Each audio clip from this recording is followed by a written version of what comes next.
This is the WealthAbility for CPAs show. Better clients, better practice, better life. Here's Tom Wheelwright. Welcome to the WealthAbility show for CPAs, where we're always discovering how to build better clients, a better practice, and a better life. This is Tom Wheelwright, your host, founder, and CEO of the WealthAbility Network. So our world is constantly changing. And one of the big changes is that we have this huge market in the CPA world that perhaps is a little untouched compared to what we could do. And that is marketing to female entrepreneurs. Okay, so it's, as I understand, there's a very big difference marketing, but I'm here to learn just like you are. And we have a very special guest who has been called the high priestess of marketing to women. And I love that because while I have business partners who are women, I have, obviously employees who are women, we have members of our network who are women. Specifically, marketing to women is not something that I've ever done. And so I'm dying to talk to Marti Barletta. And Marti, welcome to the show. And if you would, just give us a little bit of your background and your history and why you talk about this. Well, thank you, Tom. It's a pleasure to be here. I've been working in this area. Let's see, my first book, Marketing to Women, came out in the early 2000s and was very well received. And so I wrote another one. The first one's called Marketing to Women, and which I loathed. It's a very boring title, but my publisher made me call it that. But now I get the pleasure of saying, yeah, I literally wrote the book, Marketing to Women. And I wrote another one called Marketing to Primetime Women, which is relevant to people because it focuses on what I call primetime, the age range 50 to 70 years old. Right now, it's half full of boomers and half full of Generation X. It's not a generational description. It talks about that specific age range because as far as financial professionals are interested, but really everybody is interested, that is the age range where in households have typically the biggest financial assets that they have. They're at the peak of their earning careers. And also, interestingly, it is a time of enormous change for women in households, that age group, when the kids start getting out on their own and women can kind of return their attention and their interest to something that is more directly an interest to theirs as opposed to focusing their whole entire lives around running the kids. So I've been doing that for a while. I've spoken all over the world, which has been a lot of fun. I've done a lot of presenting to financial firms of various sorts, banks and financial services firms. And it's interesting because the financial areas have been typically the very first areas to get interested in marketing to women. And I've always told the other industries that I work with, because these are the people who are in charge of knowing where the money is. And if they're interested in marketing to women, I dare say everybody should be. For sure. So I'll echo that. My mother, the way I got into accounting, my mother was the controller for my dad's printing company. And we all worked in the business, and I worked as a bookkeeper, and for my mother as the boss. I definitely a mama's boy, and and it's what got me interested. It's what launched my career. So I totally get that because it certainly was that way in my household. And my mother was a working woman, and she was a working woman in the 50s, which was not common. That's bold. Then. It is. But she was a very uncommon woman. So. So tell me, if you can, just share a little bit about what are the differences that you see in how women look at finance versus how men look at finance. That's pretty much one of my number one questions. Well, Tom, it's interesting because the way women look at everything is kind of different than the way men look at everything. I don't mean to, and if you give me a second to put this into context, right? A lot of people say, oh, women and men, they're not that different. We're all the same under the skin, la, la, la. And sure, we have a lot in common, men and women, but some of those, I draw the analogy with DNA because mouse DNA and human DNA, believe it or not, is 95% identical. And yet that last 5% makes a huge difference, right? I think it's the same thing with men and women. Men and women may be 95% identical, but boy, oh boy, that last 5% also makes a huge difference. And interestingly enough, that 5% is concentrated very much in the areas of what people care about, which is priorities, what they're interested in, and how they like to make decisions. That is one of the biggest differences between men and women. So consequently, that applies to all areas, not just financial, but those two areas apply in the financial area as well. The other thing is that women and men have kind of different attitudes towards money. For men, money tends to be, and I'm exaggerating to be quick here, Tom, to make a point, but to men, money is more interesting because money is kind of like a game. It In is. some respects, It is. you get a score, you get something specific that you can brag about, you can talk to your friends about how you're so smart because of this, la, la, la. Women don't see money like that at all. Okay, first of all, women don't see their friends as a competitive. Men get to know each other through competition. It's like they josh each other, they kid each other. And it's all a little bit brash and competitive. Now, I know more about music, yeah, sure, but I know more about boats, but women don't tend to play that way. And we don't get to know each other by showing how much more we know in a particular area. Women tend to make bonds and build rapport by finding out the things that we have in common. All right. And so money is something that separates people, especially when you use it in competitive conversations, if you would. Women are a little bit more likely to think of money as the root of all evil, and that's exaggerated too, for sure. Everybody appreciates the value of money. I get that. But women rarely have the same objective of, I want to be rich. I want to be rich. There are some women who think like that, but women tend to think more in terms of, this is what I want for my family. This is what I want for my future. They tend to think more in human terms than in terms of the game score. You know what I'm saying? You see women looking at more of us as a sense of security, that money brings a sense of security than it is a sense of self-worth. Success. Yeah. Self-worth.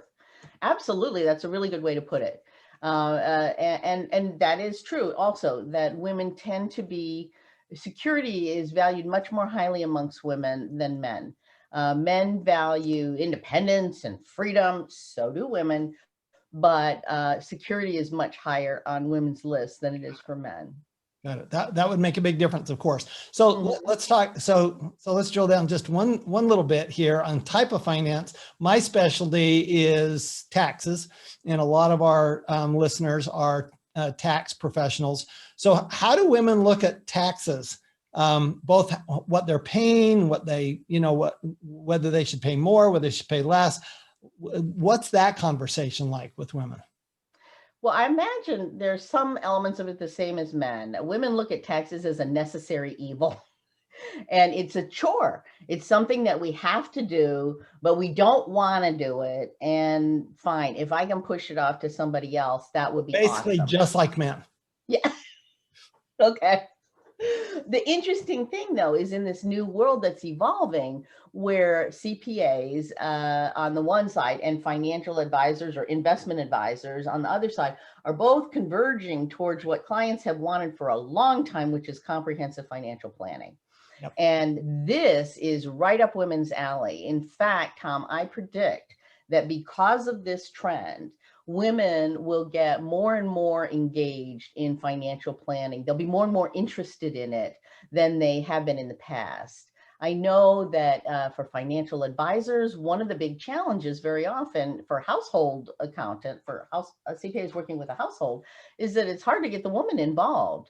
And she will very often, Van will handle it. He'll do it.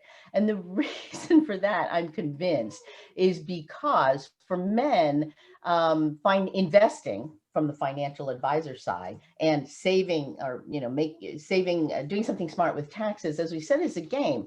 And this fits into something that men find very It's fun. engaging. It's actually fun. It's fun. Thank you. It's fun.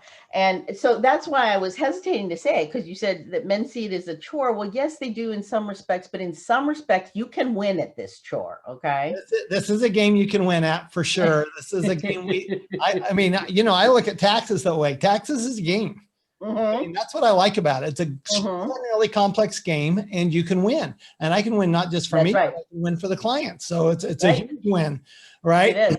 But if you're talking about security, then my question is: so when you're having that discussion with women, or getting the non-financial partner involved, okay? So frequently it's still women. I've seen it more and more with men, where we have, like, I've got a couple of friends who have stay-at-home husbands, right? They're the breadwinners, and they have stay-at-home husbands. But especially when it's a stay-at-home wife, okay. So how do you get them involved in it? What are there terms that you use? Are there certain keywords that trigger it for the woman that might, that the man could even use, the husband could even use, say, I'd like you to be involved. Here's why. Well, first of all, the husbands aren't the ones who usually want the wife involved. It's the professional who wants the wife involved. And the reason for that is that still today, and there are very traditional attitudes. And if you do have both of them in a meeting, the husband and the wife in the meeting. So if you're looking for magic terms to engage women, it's the human values. It's words like family, future, kids, plans, safe, security, taking care of, taking care of your parents, taking care of your disabled sister, whatever. So those are the types of things that get women involved. If somebody's like, I want to save you on taxes, we're going to look at I'm making this up, I totally don't know, the 40719B, and we're going to figure out how to maximize your they don't care. No, they don't care. And the reason, if they can get their husbands to handle it without them, oh, thank God. This is the one thing that he'll do that I can push off of my plate, because I know this sounds self-serving, but honestly, women do wear more hats than men, and they are usually way busier, And if the men will agree to do this and I can get rid of it, yay. So if you want, that's really helpful, Marty. That is super helpful. Okay, so let's turn our attention a little bit to the marketing side, okay? Because for example, in our network, I would say a good 40, almost 50% of our members are women. And so we are, as a company, we're marketing to women, okay? And then there's more and more women-owned business, which I think is great. My wife owns a business. I love that. Both my business partners are female, and I think they have some amazing abilities when it comes to building a business that they completely escape me. And I just think, and it just seems to be common among the women that I know in the businesses. So I love this, okay? Because I think they're extraordinarily successful, but a different way successful, and certainly going to take a different path. So how do you actually communicate from a marketing standpoint? You wrote the book, Marketing to Women. How do you communicate to women that is different than how you'd communicate to men? Well, one of the very first things is you pick a subset to communicate with. I don't know myself exactly what kinds of marketing CPAs do. I'm familiar with what financial advisors do, and I'm feeling like I could sort of make the assumption that it would be similar. Well, let me give you an example. So our marketing tends to be less advertising and more education. So the way we're going to market is through providing education, for example, podcasts or other, YouTube videos, things like that. Things that, and what I'd love to do is be able to get more women interested in watching those videos and in engaging in that education. Women tend to be, I find, even more education driven than men. For sure. My mother was in all areas, Tom. Very much feels that way to me. So if that's the case, how do you get them and how do you get their attention is really what I'm looking for. Well, I think your website gives an excellent couple of examples here, Tom, because I was looking over some of the podcasts and transcripts of the podcasts that you've done in the past. I saw a couple of articles there that were professionals tend to very often talk about the solutions that they have. So financial advisors will say why you need a hedge fund, or why you need an ETF, or why you need a this or that. And women are like, I don't need any of that. If I don't know what it is, I'm sure I don't need it. Your website had a couple of articles on there. One of them was about employing your kids in the business, hiring your kids. All right. And laid out in what I thought was very compelling, the specific benefits to the people. Okay. So we're not just talking about how do you maximize your money by using your kids. We're talking about how you can give your kids some training opportunities. You can even give them some income that's non-taxable up to a certain point. And this is a good thing for the people all around. Now, women would love to learn about stuff like that. They don't want to learn how to reduce your taxes by taking advantage of your family members. You know what I mean? So it's a question of language a little bit. You had another one that was about vacations and how, doing some work on Friday and doing some work on Monday and the way you manage your time in between. And women tend to be the vacation planners for the household. So, and they will tend to make most of the decisions. So something like that, they might never have crossed their mind, but it might be something that it's like, oh, sure, that applies. I can think of a way to do that. I would love to do that for my family. So the things that I'm talking about are things that affect me, my life, my family, not you have some solution that might be valuable for me, and I'm just going to learn about it just in case I can figure out if it applies to me. No, I don't think so. So that is a fundamental core of the message Okay, so let me follow up on that, because one of the messages that one of the words we use a lot, we use two words quite a bit in our messaging. One is dreams and one is legacy. So my question is, are those words actually are very important to men, especially entrepreneurs, men who are entrepreneurs. Are those words important to women, or what words would you substitute for those if you were marketing to a woman? I would substitute it a little bit because I don't think men think in terms of dreams. It's a great word, but I, as a business owner myself, have struggled with the term dreams because I am pulled towards my future, but it's not. Dreams to me sounds a little bit wow, if only, or it sounds a little bit like if only it could be, as opposed to this is something I'm planning for right now.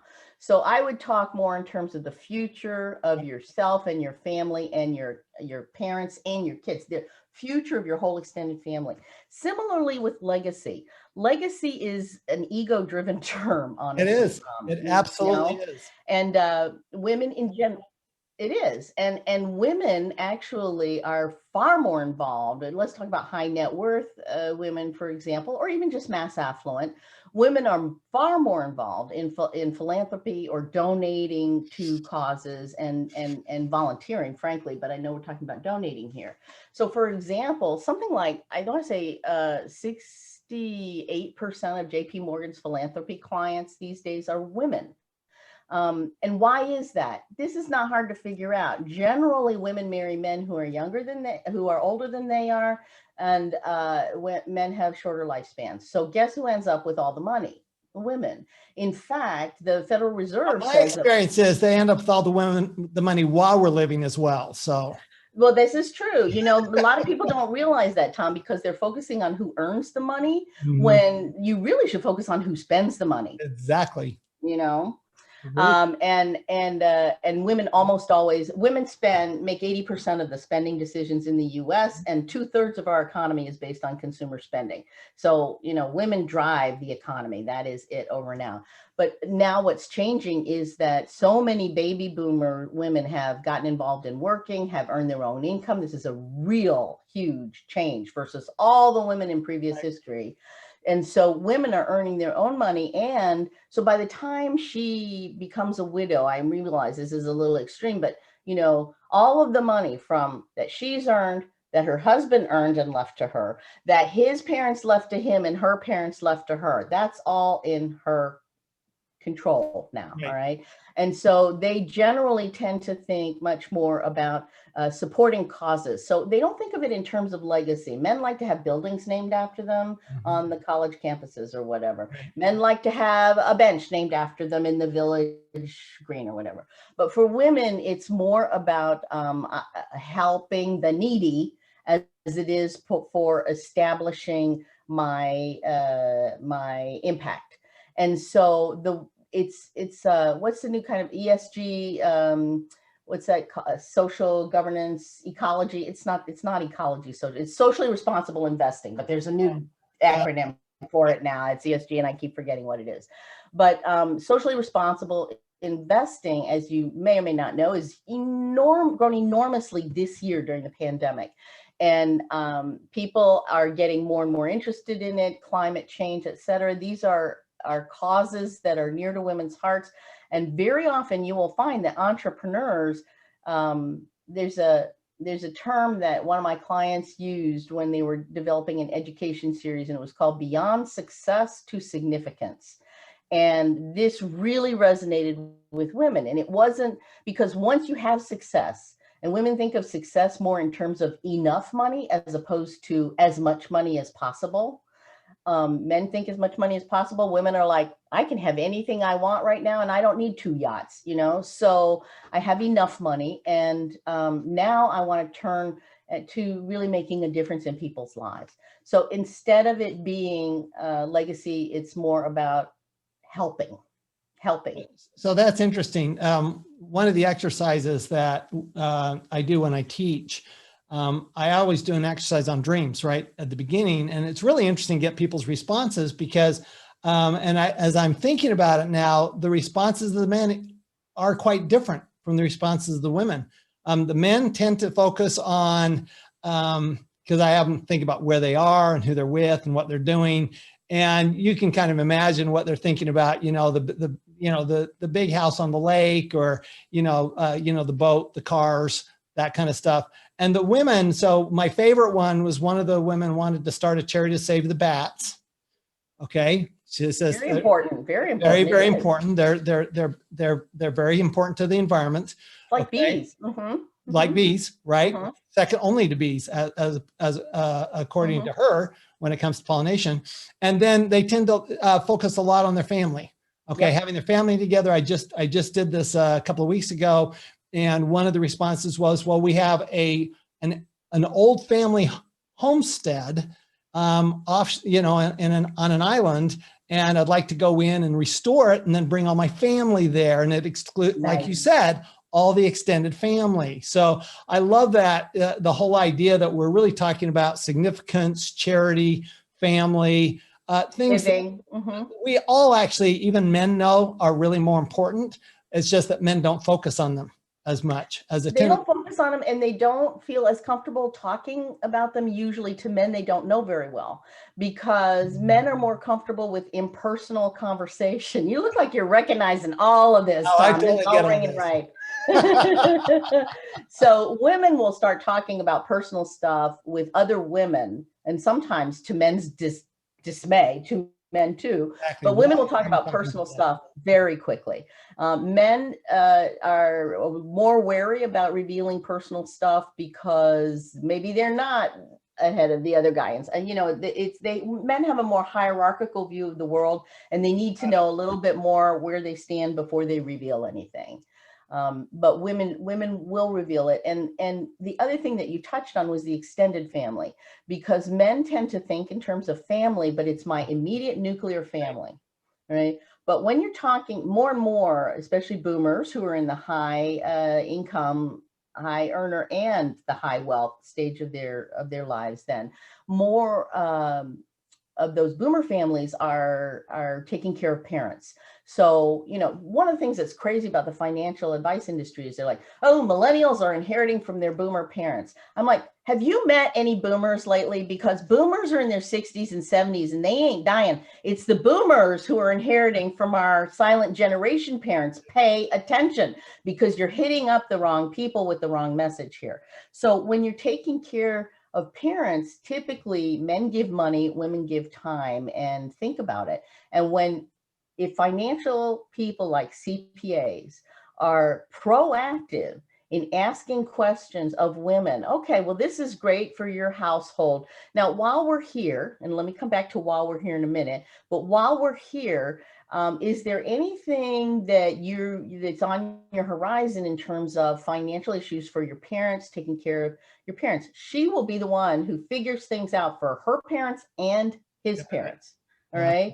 And if you can get in the door, and also she will be the primary figure outer for any kind of extended family, my stepson, my, as I said, disabled sister, my cousin, once her parents pass on, who's going to take care of my cousin who's in a support institution or something like that. And if a financial advisor asks about those, he can identify more opportunities that he won't come across if he just focuses on the household the way men do. Got it. You know? So another question, and then we can wrap up, but another question I have is, so if women are more, willing to share personal things, do you find it helpful from somebody marketing to be a little more open with more personal things and really than just doing, you mentioned it earlier, men focus on features and benefits, and women tend to focus on, the way I look at it is what's the result to me and my family, okay, and the people around me, okay, the significance issue. We're finding more and more in general marketing that being more transparent about who you are, not hiding things, that kind of stuff, seems to be, the millennials certainly seem to love that. Okay. And that seems to be, it's part of the whole internet generation, right? But my question is that something that you think might particularly appeal to women, where men might go, maybe you shouldn't be sharing. You work for me. I don't need to know about your life. Exactly. Yes, definitely. I think you put your finger on it. I do think that there is something that men have to be careful about, though, when they reveal personal stuff, because financial advisors, especially on the investment side, who see their clients or should see their clients quite often, right, 2, 3, 4 times during the year. And I don't know how that works for CPAs, to be honest. But I think that the way that you reveal something builds the bond, because men make the decision based on the product, more or less. Yeah, he saved me money or he didn't save me money. He was smart and he knew something I didn't know, or he didn't know something I didn't know.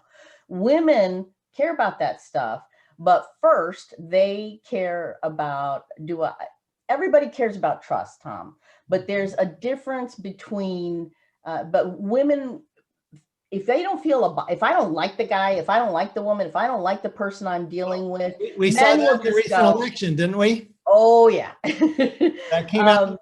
That came out in the recent election. I can't tell you how many women said, "I just don't like this person," and that's the really primary reason they didn't vote for them. There you go. There were a lot of people who liked his policies and thought he was doing a good job, but still recognize, the women in particular. Men are more likely to go, "Hey, I like his policies. I don't need to be his best friend." Women are like, "No, this guy is a jerk. I don't want to work with him, and I don't want him making." So basically, you would say that building trust is just a critical part of that. It is a critical part. And what I started to say, I lost my track, sorry, is that a lot of times when women when you're trying to make a connection and you're trying to Me Too, it's a big thing with women. And if you can find, "Oh yeah, I love corgi dogs. I love corgis too," or "Sailing is my thing. I went out." So women will tell a story sometimes about, "Oh yeah, it's really important to me that we all get a bigger boat because then the whole family can go on it. I love to sail." And a man, instead of saying, a woman will generally say something like, "Oh yeah, that's so fun. The whole family loves to get outdoors and the experience is la la la." Men are conditioned almost to make it a competitive statement. "I love sailing too. As a matter of fact, I was just, in the regatta off the Cape. I'm exaggerating to make a point, but oh, I love to run. You go jogging every day. I love to run. As a matter of fact, I'm training for the Ironman. There's always a little bit of one-upmanship. If they've got a one-up step, they will take it. And that is a kiss of death as far as women are concerned, because women are like, I'm trying to share with you and you're one-upping me, please. So you have to be careful how you share. I like that. It actually reminds me of a story. I was with a couple of buddies, and one of them had just bought a 53-foot boat. And the other buddy immediately says, okay, so 54 feet is my next boat. Wow, that's a great story, Tom. That is great. that is the way we think. Okay, so let's wrap this up. So could you share, if you could just say, okay, there are 3 things that we should always be doing to keep our female market in mind, okay? Because we're marketing to both markets. What would those top 3 things be, whether it's messaging or style or what would you say? 3 things. One is to keep the message focused on the human, on the family, on the people, and learn her family's names and learn something about her family. And then go a step further and ask about extended family, especially if they're older, like boomers or whatever. I guarantee you that there is extended family they feel responsible for somewhere. And that can create new opportunities. The second thing, I guess, is go and, women are almost invisible in some considerations. So my friend who was a trainer for an insurance company, was training a man who had tons of experience, but was doing this with her for the first time. So they went to a Chamber of Commerce meeting, because that's a great place to meet entrepreneurs and stuff like that. And my friend came out and said, oh, you I love the way you walked up and introduced yourself to people. That was great. I did notice that you didn't talk to any of the women at the Chamber of Commerce meeting. And the man said, oh, were there women there? Now, he wasn't being facetious, Tom. He just literally, it never crossed his mind that they might be good prospects. And we say we see what we believe, but we actually, we don't see when we don't believe. And so if you make the assumption that the women who are there are not good prospects for you, guess what an advantage that is for you? Absolutely. Because nobody's walking up to them trying to network and get an understanding of them so that they can be a good prospect. So it's really a huge opportunity. Really simply enough as pay attention to them. Exactly. So, I mean, it sounds so simple, but honestly, men don't do it. The other thing I would strongly suggest is joining joining women's organizations. So sometimes people who are interested in working with doctors or something, they will go to the local chapter meeting of the American Medical Association or the state meeting of the American Medical Association. Many of those professional groups and other groups, real estate, have lots of women in them. And I recall a certain example where I was at one of those meetings where most of the group was women, and there were some men sitting at the table. I was the invited speaker, so I was sitting with some kind of VIPs for the meeting. And I said, oh, this is wonderful that you're here speaking for this women's organization. Does it feel weird for you? Because it's kind of unusual to see women come and, to see men at this organization. And 2 things happened. One is that chair of the group got up and opened the meeting and said, I want to make a special welcome to our male guests here who have, joined us, blah, blah, whatever she said about them. The second thing is, and so they were very welcome. Not only that, they got called out and noticed in the meeting very, very positively. Men sometimes will not go to these meetings because they're afraid that women will see them as, bad word choice, but predatory. That, oh, I'm just here to get your business. You know what? Women are very appreciative of that. They're like, well, finally, there's some men here who take us seriously enough and understand that we need the exact same services. So if you can join or attend a women's group organization like that, you will be welcomed, you will be appreciated, you will stand out, And if you talk the talk, namely, it's all about taking care of people. You mentioned your mission. It's all well aligned with that mission. If you talk about things that women care about, which are human benefits and features, you are golden. It is a wonderful opportunity for male CPAs. Well, thank you so much, Marti Barletta. And what's the best way to reach you or find out more about all these? I mean, you've got a whole wealth of information, and it's been amazing to have you on. What's the best way to find out more? I think the best way is probably my YouTube channel.